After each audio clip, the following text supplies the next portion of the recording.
Hoy en Asesinos Inesperados tenemos el caso de Magdalena Aguilar. Te voy a platicar a ti, Diablito, y a toda la gente que está escuchando qué es lo que le pasó desgraciadamente a esta mujer. Magdalena Aguilar era una persona que tenía un novio y por algunas razones muy extrañas se pelean. El novio le llama a su mamá, viene la mamá con él, agarran a Magdalena, la destazan, le cortan los brazos, la cabeza, los pies y empiezan a ponerlos en unas ollas porque ellos vendían comida. ¿Qué fue lo que pasó? ¿Cómo es que uno de sus hermanos de Magdalena llegó a este lugar y se da cuenta que en la cocina, en las ollas, estaban todas las piernas, brazos y cabeza de su hermana? Esto es Asesinos Inesperados.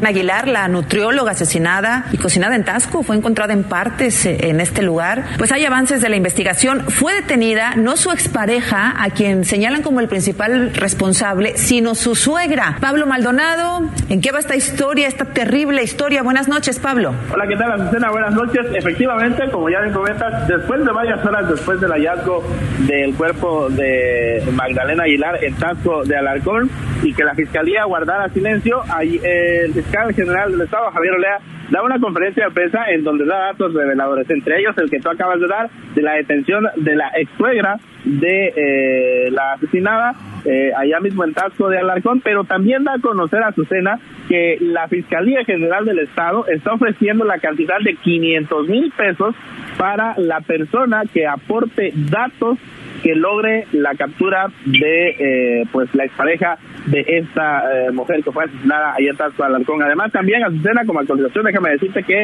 el día de hoy se llevó a cabo una marcha más en Taxco de Alarcón para exigir justicia por el asesinato de Magdalena, y como ya lo han bautizado en redes sociales con el hashtag Justicia para Magdalena, pues las organizaciones sociales continúan indignadas y por supuesto Taxco de Alarcón por la situación que se vivió con esta mujer. ¿Qué te parece si vemos todas parte de lo que...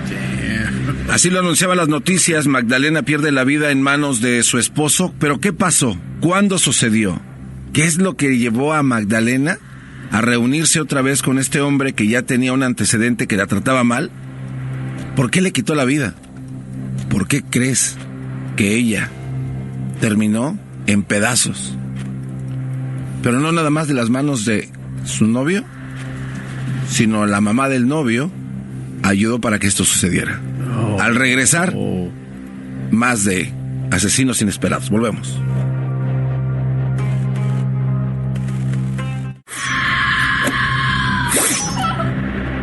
Estamos de regreso en Asesinos Inesperados. Hoy estamos tocando el tema de Magdalena Aguilar. Magdalena Aguilar pierde la vida. ¿Cómo pasó? ¿Cómo sucedió esto?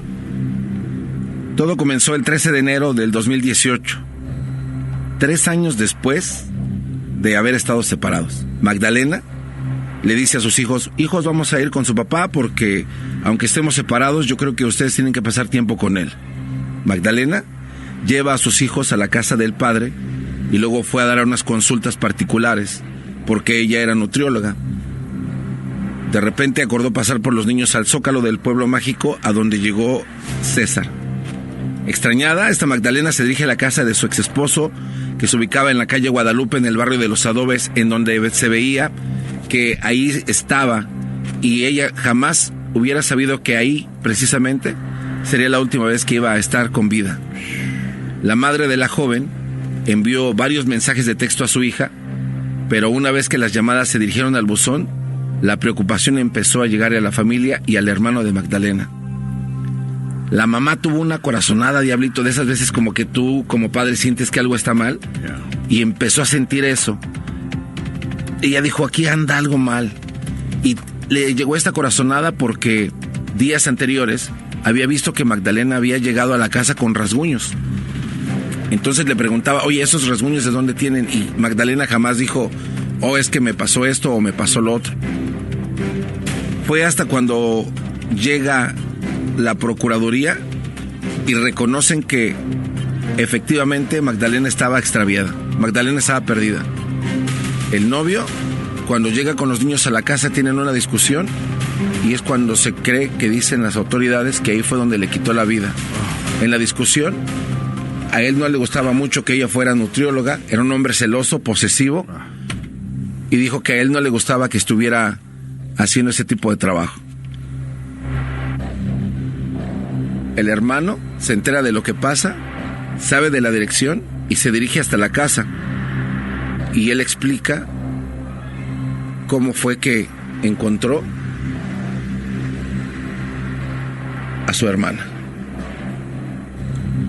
Todo esto, pues el olor ya era fétido y nosotros decidimos llamar a la policía para que pues llegaran al lugar. Llega al departamento donde vivía su ex.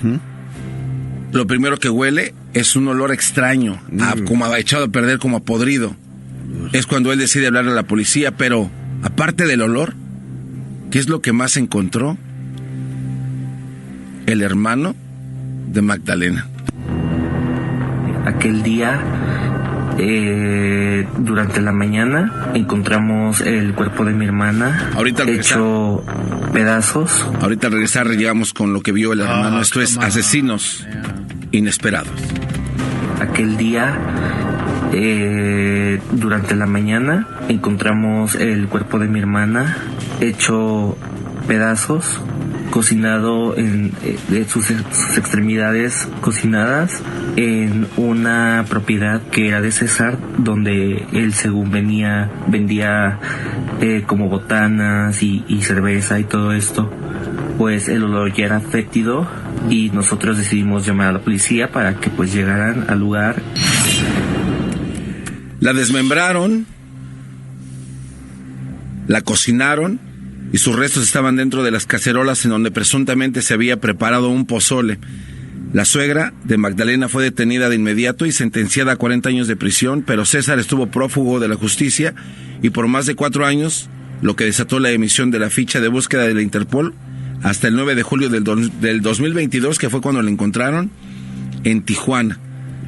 Las personas que están cerca de ahí no quedaron contentas con esto y dijeron, ¿por qué siguen matando a las mujeres? ¿Por qué se sigue permitiendo ese tipo? Y bueno, se organizaron e hicieron algunas marchas para poder protestar y que encontraran a este asesino. ¡Justicia para Magda! ¡Justicia!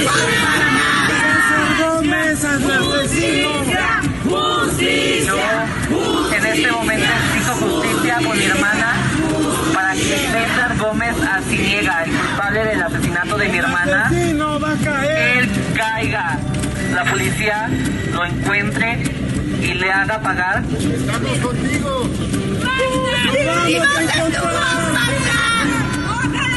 Después de haber encontrado a este feminicida, le dieron 55 años de prisión, que desmembró y cocinó a su exesposa en el 2018. Y ya casi 6 años de haberse cometido uno de los feminicidios que más ha consternado a este lugar en México e impactó a la prensa internacional, César Gómez Arciniega, sujeto que asesinó a su exesposa identificada como Magdalena Aguilar. Su cuerpo fue encontrado desmembrado en cacerolas y en partes del refrigerador. Ya ahora está en la cárcel. En el caso de Magdalena Aguilar, la nutrióloga asesinada y cocinada en Taxco fue encontrada en partes en este lugar. Pues hay avances de la investigación. Fue detenida no su expareja, a quien señalan como el principal responsable, sino su suegra. Pablo Maldonado, ¿en qué va esta historia, esta terrible historia? Buenas noches, Pablo. Hola, ¿qué tal, Azucena? Buenas noches. Efectivamente, como ya bien comentas, después de varias horas después del hallazgo del cuerpo de Magdalena Aguilar en Taxco de Alarcón y que la Fiscalía guardara silencio, el fiscal general del Estado, Javier Olea, da una conferencia de prensa en donde da datos reveladores, entre ellos el que tú acabas de dar, de la detención de la ex suegra de la asesinada, allá mismo en Taxco de Alarcón, pero también da a conocer a Azucena que la Fiscalía General del Estado está ofreciendo la cantidad de 500,000 pesos para la persona que aporte datos que logre la captura de pues la expareja de esta mujer que fue asesinada ayer en Taxco de Alarcón. Además, también, Azucena, como actualización, déjame decirte que el día de hoy se llevó a cabo una marcha más en Taxco de Alarcón. Fue otro caso de... Frijolito dice, por experiencia te lo digo, que ser guapo no es la regla en la vida. Las chicas, como a todo ser humano, les interesa la primera impresión. es decir, el físico, pero solo como primera impresión. Las chicas para formalizar una relación prefieren un feo que las trate bien a un guapo que las trate mal. Si eres agradable, divertido y les generas un sentimiento de seguridad, te darán una oportunidad. Sin embargo, la baja autoestima se refleja en la forma de hablar y expresarte. Por ejemplo, estar a la defensiva y dar por sentado que todas son superficiales son ideas que nunca atraerán a nadie. Eres feo, ya está, no lo puedes cambiar, pero deja de autocomplacerte, eso suena feo y poco empático, pero si tú no cambias la manera en la que tú mismo te ves y a lo que le das tu principal atención, es decir, a lo físico, pues ¿qué crees? Los demás tampoco lo harán. La autoestima mueve montañas. Haz ejercicios para mejorarla. No es cosa de un día para otro. O incluso en un año, si te empeñas, se pueden ver reflejado la mejoría en tu actitud hacia ti mismo y por ende en los demás. Imagínate un hombre guapísimo exponiendo ante un gran público. Lo hace terrible. Ataque de nervios, mala oralidad y mala postura. Las chicas lo descartan. Sin embargo, un hombre feo sale a exponer con una buena técnica y un buen manejo de tema y de escenario. El físico no importa tanto como la seguridad que transmite. Eso atrae, pero eso se consigue practicando, no autocompadeciéndote.